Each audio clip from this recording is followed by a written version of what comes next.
আসসালামু আলাইকুম সবাইকে। 11 রমজানের আমরা মাগফিরাতে ঢুকেছি আজকে রাত 12টার থেকে।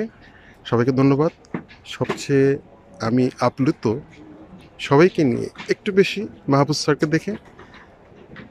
উনি তিন বাংলার একজন শুভাকাঙ্ক্ষী নিঃসন্দেহে। স্যার কেমন আছেন? আলহামদুলিল্লাহ, অনেক ভালো আছি। বাংলা একাডেমির বইমেলাতে এসে আরো বেশি ভালো লাগছে সবাইকে পেয়ে, এবং এই মুহূর্তে আপনাকে পেয়ে গেলাম। ফার্সি ভাই, খুব ভালো লাগলো। খুবই অনেক ভালো খুবই আছি। খুবই আপ্লুত। এবারে কোন বইটা আপনার? আমার বই এখনো আসেনি এবারে। একটা বই এসছে গার্ডিয়ান থেকে, হিউম্যান কালচার ইন ইসলাম। জি। আর আরেকটা বই সামনের সপ্তাহে আসবে। এটি হচ্ছে পাণ্ডুলিপির পেন্ডুলাম। অর্থাৎ প্রায় 2 শতাধিক বইতে, লেখকের বইতে আমি ভূমিকা কিংবা ফ্ল্যাপ লিখে দিয়েছি। যেগুলো সংগ্রহ আছে শতাধিক লেখকের লেখা ফ্ল্যাপ এবং ভূমিকা, সেগুলো নিয়ে পাণ্ডুলিপির পেন্ডুলাম সামনের সপ্তাহে আসছে। আর একটা সংস্কৃতি ও বিনোদন, সে বইটার কাজও প্রায় শেষ দিকে। তবে আজকে আমরা এখানে যেটা এসছি, দুটো বইয়ের মোড়ক উন্মোচন করলাম। একটি হচ্ছে এ কে আজাদের বুলেট বিদ্ধ পংক্তিমালা। কবি এ কে আজাদ এখানে আছেন, তার বুলেট বিদ্ধ পংক্তিমালা। এটি মূলত আমাদের যে 24শে জুলাই আবু সাইদকে করা হয়েছে, উৎসর্গ করা হয়েছে। 24শে গণ অভ্যুত্থানে প্রথম শহীদ আবু সাইদ সহ সহস্রাধিক শিশু কিশোর শহীদ ও স্বৈরাচার বিরোধী লড়াকু সৈনিক কখন হয় জুলাই যুদ্ধের প্রতি, এবং সেই সময়কে ধারণ করে জুলাইয়ের পরবর্তী যে সংগ্রাম, সেটিকেও ধারণ করা হয়েছে, এবং সর্বশেষ ওসমান হাদিকেও এখানে মলাটবদ্ধ করা হয়েছে। আরেকটি বই আমাদের বন্ধু সাইদ আবু বকরের প্রণয়ের প্রথম পাপ। এই বইটি বেরিয়েছিল 1996 সালে, তার প্রথম বই। এটি আজকে তৃতীয় সংস্করণের মোড়ক উন্মোচন। সাইদ আবু বকর আমাদের বন্ধু, 90-এর অন্যতম কবি। তিনি একাধারে যেমন ইংরেজি বিভাগের অধ্যাপক, তিনি ইংরেজি সাহিত্য নিয়ে কাজ করেন। আল মাহমুদের সোনালী কাবিনকে তিনি ইংরেজিতে অনুবাদ করেছেন। বাহ। তিনি মধুসূদনকে নিয়ে প্রচুর কাজ করেছেন।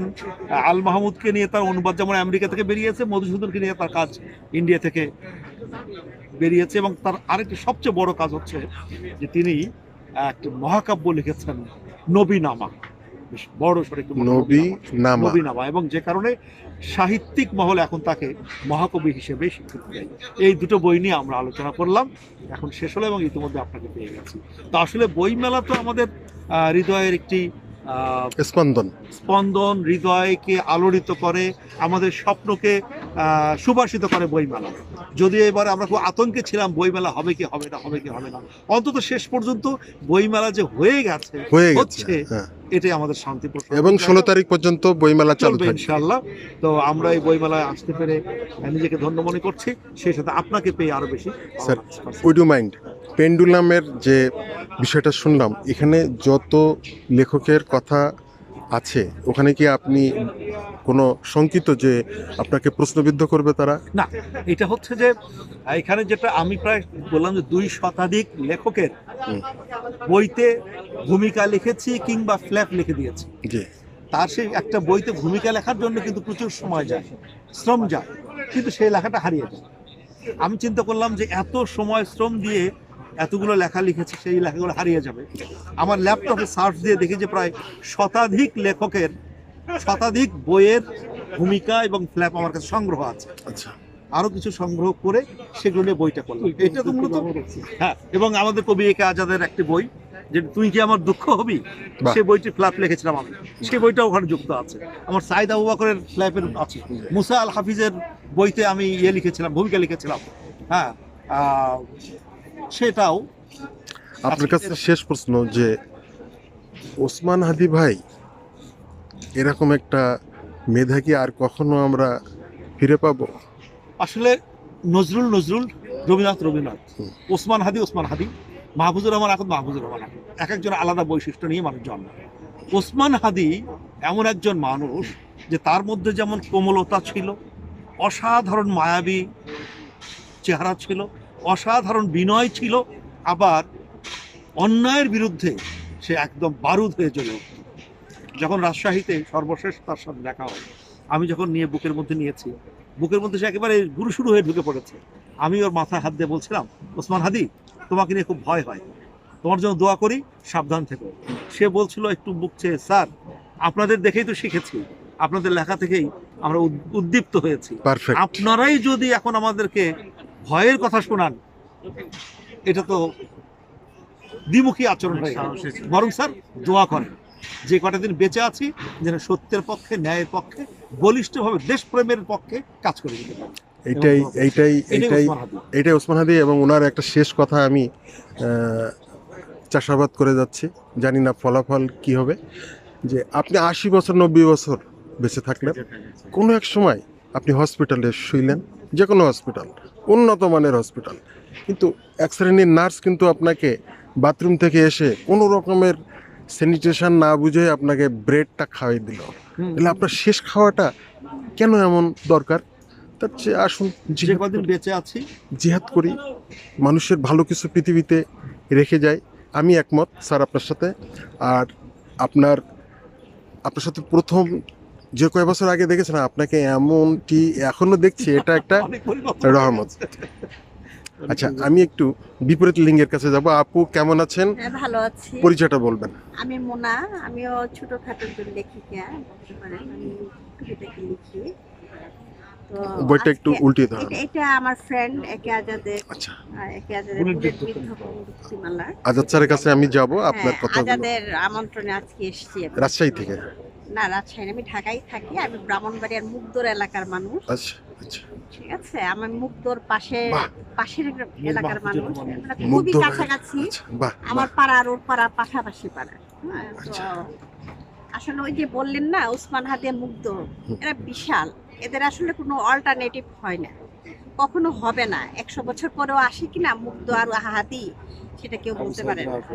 আসবে না, আসবে না, কারণ তাদের কোনো, একজনই সূর্য সেন, একজনই হাদি, হ্যাঁ, একজনই তারা আসে, একজনই ক্ষুদিরাম, তাই না? ক্ষুদিরামও কিন্তু একজনই, ওদের অল্টারনেটিভ আসবে না। আপনি স্যারের কথাটা আমি বললাম আর কি। আমি অনেক কষ্ট পেয়েছিলাম সেদিন। সবাই হ্যাঁ দোয়া করছে হ্যাঁ, এখনো আমরা পর্যন্ত। চাই, আমরা চাই এদের একটা মানে সুষ্ঠু বিচারের হোক। হুম। আর আর এই চোখ আচ্ছা, বিচারটা জি, জি। যদি না হয়, তাহলে হ্যাঁ। আপনি একজন সন্তানের বোন হিসাবে বা মা হিসাবে, হ্যাঁ আন্টি হিসাবে, খালা হিসাবে হ্যাঁ দুই কথাই বলবেন। হ্যাঁ, আমার মেয়েও জুলাই যুদ্ধ করেছে, আমিও যুদ্ধ করেছি শ্বশুরে, আমার পরিবার সবাই আমরা যুদ্ধের ময়দানে ছিলাম। এখানে যে কষ্টটা পাবে সেটা এক পৃথিবী পরিমাণ কষ্টের চেয়েও বেশি হবে। হ্যাঁ, আমাদের হৃদয়ের মধ্যে হাজার হাজার হাজার হাজার মানে দৌড় আছে। ওই দরজার মধ্যে কোথায় কোনভাবে কষ্ট পাচ্ছে এটা কিন্তু খুলে দেখালে হবে না, কেউ বুঝবে না। এমন মানে গভীর কষ্ট পাবে সবাই, মারা, বিশেষ করে মারা, মানে পৃথিবীর সব সন্তানদেরকে কাছে আনলেও মনে হয় না সেই হত্যার বিচার হয়নি। এই কষ্টটাকে আসলে আমরা ওই কষ্টটা থেকে বের হতে পারবো, এই আর কি। প্রচ্ছদ প্রকাশনা লেখা আসলে বইটি অনেক কিছু আমার শুনেছি। এবার আপনি ওখান থেকে কিছু হৃদয় থেকে কোন এখান থেকে কয়েকটা লাইনগুলো লিখেছিলেন বই- একটু লাইন বলুন। আপনি শুনিয়ে দিন। প্রকাশ করেছে হলো আমাদের নতুন নতুন প্রকাশ। জি আর এখানে 234 নম্বর স্টলে বইটি পাওয়া যাবে নতুন প্রকাশের। জি। যেহেতু হাদির কথা হচ্ছিল, হুম। হাদিকে নিয়ে আমার একটা কবিতা আমি একটু শুনিয়ে দিই। আমার এই কবিতার বই 2 লাইন। 2 লাইন শোনাই।